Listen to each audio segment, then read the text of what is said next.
పూజించడం పూజారి వంతు వరమివ్వడం అన్నది దేవత ఇష్టం.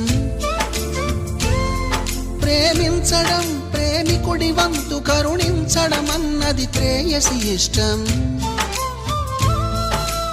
ఎందువల్ల నిన్ను ప్రేమించిందో చిన్ని మనసుకే తెలియదుగా, నిన్ను మరవడం జరగదుగా. ఎందువల్ల నువ్వు కాదన్నావో ఎదురు ప్రశ్నలే వేయనుగా, ఎదురు చూపులే ఆపనుగా. ఏనాటికో ఒకనాటికి నీ ప్రేమ సాధిస్తా. నిన్ను చూడాలని ఉన్నా, నిన్ను చూడాలని ఉన్నా,